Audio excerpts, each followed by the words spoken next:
طبعا الدنيا مقلوبه بره، يعني بره المحيط الاستوديو ده الدنيا مقلوبه، كهربا جه قلب الدنيا. هات بقى وريني بقى اللي بتاع اللي ماشي. قال لك دولة الكويت، وزارة الداخلية، الإدارة العامة للبحث الجنائية، مدير الإدارة المركزية لنظم الإقامة وإجراءات الدخول والخروج، تحية طيبة وبعد الموضوع محمود عبد المنعم عبد الحميد مصري الجنسية، كذا كذا كذا، بالإشارة إلى موضوع أعلاء المذكور. أعلاء محجوز لدينا، وبعد التدقيق بالحاسب الآلي تبين لنا قيد أمني إلقاء قبض وانتهاء تأشيرة عدد 2، ولا مانع لدينا من دفع الغرامات ورفع القيد الأمني حسب إجراءاتكم المتبعة حيث الاختصاص وقانونية الإجراء المذكورة. أعلى سمة دخول تجاه كذا كذا كذا كذا. طيب.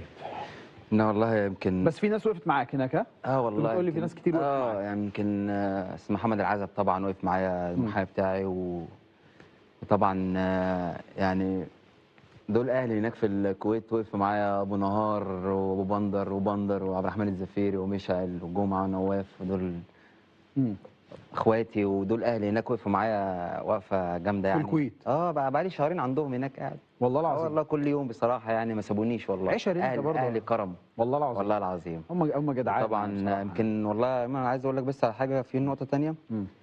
يمكن يعني حابب اشكر طبعا استاذ خالد الغانم واستاذ مرزوق الغانم طبعا يعني على الخير اللي بيعملوه هناك مع الناس كلها. والله العظيم عشان كده دايما يعني يمكن النادي بتاعهم دايما بيحقق كل سنه 3 4 بطولات. عظيم. يعني بيدي العمال وما بيأخرش رواتب بامانه. فيعني عايز اشكرهم على ديت، ومع اني والله العظيم ما قابلتهم ولا مره، بس من كتر سمع الناس عنهم بكلام الناس عنهم لكل خير والله. ربنا يكرمهم. الهاشتاج بتاعنا هو كهربا مع فايق، ابعتوا لنا على الهاشتاج، وكل اللي انتوا عايزين تسالوا فيه الكابتن كهربا هيجاوب عليه. وواضح ان الحلقه دي هيبقى ليها جزء تاني يعني، لانه الوقت بيجري بينا بسرعه زي الرهوان. طيب، مشيت من الاهلي على الاتحاد الليبي، مشيت من الاهلي ليه؟ يمكن يعني كان قرار صعب بجد، يعني يمكن قرار صعب قوي. وانا يمكن في الحلقه ساعتها انا قلت لك لو تفتكر محدش يعرف اللي فيها غير اللي فيها. ماشي. لو فاكر الحته دي. يعني يمكن انا بشكر يعني بالنسبه لي الاب الروحي ليا الكابتن محمود الخطيب بصراحه والله العظيم، كان على وقفاته معايا في كل المواقف، وبالذات خصوصا الموقف يعني في الحته ديت ان انا سابني اطلع اعاره بنية الشراء. بنية الشراء ان في خير جاي لي. ماشي. فقال لي انت عاوز ايه؟ قلت له انا عايز اطلع، يعني في خير جاي لي عايز اطلع يعني اعوض وفلوس وكده انت اشفرت بعد ما دفعت الغرامه؟ مين انا؟ ما تيجي بقى يلا نفك الصندوق الاسود. لا انا الحاجات دي عند بابا وماما. عند بابا وماما؟ ما تعرفش انت معاك كام؟ ما اعرفش حاجه انا يا كوكو. مفيش الكلام ده، انا ما عنديش كوكو يا حلو. لا. طب ننده فتحي؟ فتحي قاعد بره اهو. وفتحي ما يعرفش حاجه بره. بس ممكن بالعافيه ياخد كل حاجه. لا والله يمكن كل حاجه عندهم هم يعني خيرهم كله. ماشي. بس حوار اشفرت دي بعيده يعني. بعيده قوي. بعيده قوي. طيب، عايز تتكلم على قصه الغرامه؟ جمعت فلوسها منين؟ ازاي؟ ليه؟ فين؟ لا خلاص بقى. يمكن يعني انا مش عايز افتكر. ماشي.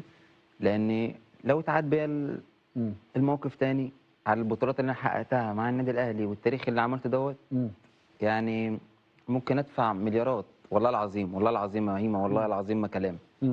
انا اهلاوي صعب قوي، والله اهلاوي صعب قوي يا هيما. مصدقك. يعني انا يمكن ضحيت مستقبلي عشان البس تيشيرت النادي الاهلي، عشان تروح النادي الاهلي، عشان البس تيشيرت النادي الاهلي. فمش ما كانش فارق معاك الرقم؟ ما كانش فارق معايا اي حاجه، ولا فارق معايا حاجه في الدنيا غير ان انا البس تيشيرت النادي الاهلي واعمل معاه تاريخ. حاسس انك عملت تاريخ مع النادي؟ الحمد لله. يعني ان شاء الله باذن الله، ان شاء الله يعني العلم عند ربنا طبعا. ان شاء الله يكون في بطولات تانية باذن الله. تعالى لي، تعالى. مش عارف اللي هو. لا والله انا بس والله بقول لك بس. دلوقتي احنا لعيبه حره. انت لعيب حر دلوقتي؟ لعيب حر. حلو كده. ايه بقى؟ انا ما بتكلم في الحته نقطه النادي الاهلي ان يعني لما بشكر كابتن محمود الخطيب، بشكر كابتن سيد عبد الحفيظ على وقفاته معايا. وبشكر طبعا استاذ جمال جبر، لان انا والله العظيم يعني يمكن في ناس وقفوا معايا و فلازم اشكرهم. ماشي. هم اللي خلوني البس تيشيرت النادي الاهلي واعمل التير ده كله طبعا، وكابتن امير توفيق. وكمان استاذ جمال جبر بالاخص عايز اشكره، لان هو دوره مش معلوم للناس. ماشي، قول لي بيعمل معاك ايه؟ لا، بيعمل مع اللعيبه كلها والناس كلها والله العظيم. مع اللعيبه كلها؟ اللعيبه كلها والناس كلها بيقف معاهم وقفات يعني برجوله وجدعنه وبامانه زي ولاده ومع الناس كلها، بس بيحب النادي الاهلي حب.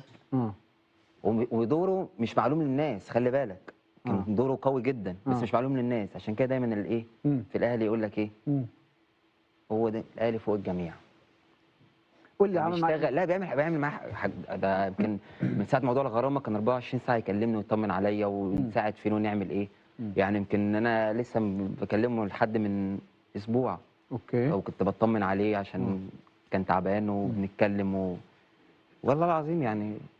كابتن سيد عبد الحفيظ ده كابتن سيد حفيظ ده حبيبي، ده وقف معايا كتير قوي يعني كنت كل يوم عنده ساعة موضوع الغرامه، كنت كل يوم عنده في المكتب نتكلم. كان انت عارفه بقى يعني اكتر منه واصحاب، وربنا يحفظكم. وطبعا يعني بحب اشكرهم جدا عايز ترجع الاهلي؟ عايز ترجع الاهلي؟ والله يمكن ده يعني انت سؤال. سؤال. والله يعني نفسك ترجع الاهلي؟ غيرت لك السؤال، نفسك ترجع هو الأهلي؟ طبعا يعني اكذب عليك لو اقول لك لا، ده حلم اي لاعب. وانا بالنسبه لي النادي الاهلي ده اصلا يعني مش هقول لك بقى يعني خيره عليا وفضله عليا. يعني انا مهما اعمل للنادي الاهلي انا ما اجيش طيب. ابره. النادي الاهلي عمل لي وهو يعني ساعدني وخلى يعني كهربا دلوقتي بقى ليه تاريخ وليه اسم والناس كلها عارفاه والله العظيم. عايز اسالك سؤال. في حاجه بتجنني فيكم كلكم بقى، فيكم كلكم، انتوا كلكم صحابي وكلكم حبايبي، وانت عارف انا بحب الناس كلها، والناس كلها الحمد لله على راسي من فوق. انتوا تبقوا موجودين في النادي الاهلي يا دوب مثلا ايه اللعب يبعد عنك شويه، وده طبيعي لانك تلعب في زحمه وفي نجوم وفي بتاع. طيب تتغير، تاخد جنب، انا عايز العب، طب انا عايز اخرج، نخرج. خرجنا بره النادي الاهلي. اول مكالمه تليفون لما اكلم حد فيكم يقول لي والله انا نفسي ارجع النادي الاهلي. طب انتوا بتخرجوا ليه يا جماعه لما انتوا اصلا عايزين ترجعوا النادي الاهلي؟ ما انا ما بفهمهاش. طب ما انت موجود اهو، لو على حسب قولكم، مش على حسب قولكم. انا عايز ارجع الاهلي. مش كلنا هيما. مش كلنا ثانيه. لا انا كل ما حد ما يخرج. شريف خرج، انا فاكر كويس. طيب. شريف خرج قابلته في الرياض، جوه الهوا وبره الهوا. شريف هيموت ويرجع الاهلي. تمام. طب يا جماعه ما انتوا كنتوا بتفركوا عشان تخرجوا. ايوه، ما انا لما بتخرجوا بتبقوا عايزين ترجعوا. دلوقتي بتوجهوني انا؟ ايوه. يعني دلوقتي انا قلت ايه دلوقتي؟ طيب انا قلت ايه؟ انت خرجت بمزاجك ولا مش بمزاجك؟ النادي الاهلي طبعا بمزاجك. لا، ومن طالع من الباب الكبير. طب يا حبيبي، ما انا هقول ايوه. طب ايه المشكله؟ بنحب الاهلي بقى خرجنا ليه؟ ايه؟ لما بنحب الاهلي خرجنا ليه؟ ده ما هو النادي وقف معايا ان يساعدني ان انا اروح، ربنا جاي لي خير يقف. كابتن محمود الخطيب وقف معايا، ما دي اللي بحكيك فيه، ما مش كلنا. كابتن محمود الخطيب وقف معايا. اوكي. انت كده اعتبرتها دعم كبير جدا. هو طول عمره بيدعمني. فلما جالي كنت محتاج تخرج. لما جالي الخير قال لي، قلت له يا كابتن اطلع 6 شهور اعاره بنيه البيع وخير جاي لي. قال لي روح، ربنا يرزقك وربنا يكرمك يعني. تمام. فدي الحته اللي انا فيها، انت فاهم قصدي؟ فانت لما بتسالني دلوقتي الطبيعي اللي كمحمود كهربا، لا طبعا. انما النادي الاهلي في حياتي كلها. ليه تفعل بند الشراء وما كملتش معاهم في الاتحاد الليبي؟ ما حصل الاحداث كده الاجواء ديت، فخفت انا برضه شويه. وطبعا يعني الاستاذ محمد اسماعيل رئيس النادي كان راجل محترم جدا. وقعدنا لما رجعنا من ميلانو واتكلمنا وفسخنا عقد بالتراضي، وكل الشكر يعني ليه، مفيش اي حاجه. اللي انا عارفه، وصححوا لي زمايلي في الاعداد لو انا فاهم غلط، فتره القيد المحلي ما زالت مفتوحه في مصر، تقفل يوم 8 فبراير، وانت لعيب حر. حد من الاهلي كلمك؟ لا والله العظيم، والله العظيم. من غير حلفان، والله العظيم. ولا شفهي ولا رسمي ولا اي حاجه والله. ولا اي حاجه خالص. ولا اي حاجه. طيب، على ذكر موضوع الغرامه، استاذ اشرف عبد العزيز عمل معاك ايه وقتها؟ يعني يمكن في ناس كتير قوي يعني ظالمين استاذ اشرف عبد العزيز طبعا بسبب موضوع الغرامه ده. لا، استاذ اشرف عبد العزيز محامي واب ليا داخل مصر. أوكي. ما كانش ليه كانش ليه اي إيه ما بقى؟ كانش ليه ما كانش ليه اي حاجه في موضوع الغرامه دوت. انا كنت موضوع الغرامه ده مع المحامي الدولي بتاعي. اه فهو استاذ اشرف عزيز اصلا ملوش علاقه بالموضوع دوت. هو كان بيساعدني لما كنت بساله في حاجات مساعده خارجيه فقط لا غير. مساعده خارجيه، ملوش اي علاقه عشان ما حدش يظلمه. عشان يعني يمكن كنت بشوف الفتره اللي فاتت انه يقول لك هو اتدبس كهرباء، هو اللي عمل آه. كهرباء، هو مش عارف إيه. لا والله العظيم مش كده خالص. ده معامله اشرف عزيز بالنسبه لي، ان هو يعني كان بيعاملني كابنه وبيساعدني كتير يعني. راجل محترم اشرف عبد العزيز، حامد مستشار اشرف عبد العزيز، والله شخصيه العظيم. لا محترمه يعني، في والواحد دنيا بيعزهم تاني. بيقدرهم كله. طيب الغرامه دي انت لميتها ازاي؟ جمعتها ازاي؟ جمعيه؟ لا والله. جاوب بقى خلاص، انا الاوان نجاوب بقى. ها من عند ربنا. والله العظيم. كل حاجه صندوق عند ربنا، من عند ربنا كل من حاجه عند والله. ربنا ربنا ونعم بالله. محمود روح ربك بيرزق. انت خطبت؟ بس مش ما يعني اعلنتش. ما اعلنتش. قريب ان شاء الله. ماشي. ان شاء الله ايه تبقى بقى؟ فرحه كبيره باذن الله. يعني المره دي انا فاكر انا كنت لا والله المره دي خلاص. 18 سنه. كان عندي 16 سنه. لا والله المره دي خلاص والله. الو، المره دي خلاص. بارك لي يا ابراهيم. انا خطبت. والله لا والله ما كنتش خطبت ساعتها. كنت دايما اقول لك كده وخلاص.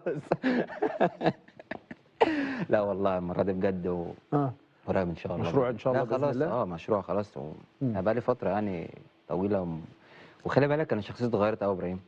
شخصيتي اتغيرت يعني. يمكن انا سنه بره مصر شخصيتي اتغيرت وبعدت عن الناس كلها وبعدت عن ناس كتير قوي. وعايز اقول لك على حاجه كمان، ان انا ما عنديش واتساب بالرقم المصري. فده ايه معناه من ايه؟ رقم ليبي من شهر. وعايز اقول لك يعني بقت دلوقتي حاسبها حسبه تانية خالص. ايه الحسبه اللي انت حاسبها؟ لو بقى مستقبلي، مستقبل بيتي ان شاء الله لما اتجوز، اهلي معايا الحمد مش لله، متاخر شويه واثنين الكلام ده؟ صحابي. ايه مش متاخر شويه الكلام ده يا على كوكو؟ ايه؟ يعني مش متاخر ان انا ابتدي افكر في الموضوع لا ده؟ والله انا لسه وانا لعيب موهوب وانا لعيب جامد وانا لعيب. انا لا من الحاجات دي واخد قرار. انا واخد قرار. انا عندي 31 سنه لسه بدري ان شاء الله. انا جاهز وقادر، وان شاء الله كل اللي جاي يكون خير. وبص دايما انا مش هفكر لها. انا بسعى والله العظيم. انا بسعى ودايما انا ربنا عمره ما سابني. والله عمره ما سابني يا قريت ابراهيم. تعليقات الناس؟ قال لك ايه؟ قال لك كهربا هيجي النهارده هيقف مع ابراهيم فايق، هيقول لك هيعلن اعتزاله وجهز العقد عشان يقعد الاوت. نجهز العقود ولا لسه؟ والله يا ايما بص يعني لسه قدامنا 3 4 سنين ان شاء الله باذن لسه؟ الله. لا لسه قدامنا لو 3 القهوه 4 لسه سنين. موجوده ان شاء الله باذن الله بعد 4 سنين انا مستنيك. لا احنا هنعمل الديكور عندنا في مصر القديمه. نعمل القهوه عندنا في مصر القديمه ده والله. شرفني والله العظيم، حبيبي ده يا أيمن شرفني على والله. راسي من والله. فوق. مصر القديمه واهل مصر القديمه على دماغنا من فوق. طيب لسه احنا مكملين في الكوره ان شاء الله باذن الله. في عروض جايه لك ولا لا؟ والله يمكن يعني انا من امبارح انا في نقطه عايز اوضحها لك. يلا قول. ان في يمكن الفتره اللي فاتت انديه طلعت كتير. يعني كان من ضمنهم الافريقي التونسي. ايوه والله العظيم انا ولا اعرف حاجه ولا حد كلمهم والله العظيم. وفي ناس شمتت في الموضوع دوت وانديه في مصر هنا والله العظيم ولا حد كلمني ولا بتكلم مع حد ولا عرضت نفسي على حد ولا حتى لسه اصلا فكرت ان انا اروح فين. انا يعني الصبح اعلنت جالي 3 عروض والله العظيم يا هيما. والله العظيم جالي 3 عروض. عايز تقول اسماء الانديه ولا مش عايز؟ لا مش عايز تقول. طيب هتاخد قرار امتى ان شاء الله؟